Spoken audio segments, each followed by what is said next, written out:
எனக்கும் திமுகவுக்கும் தான் போட்டிங்கிறார். அப்போ எதுக்கு 2 இடத்துல நிற்கிறீங்க? உங்கள் மீது நம்பிக்கை இல்லையா?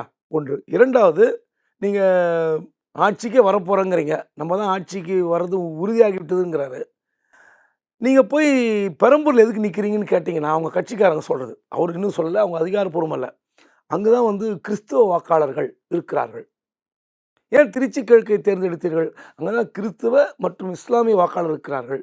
நான் என்ன கேட்கிறேன், நீங்க ஒரு பொதுவான தலைவர்.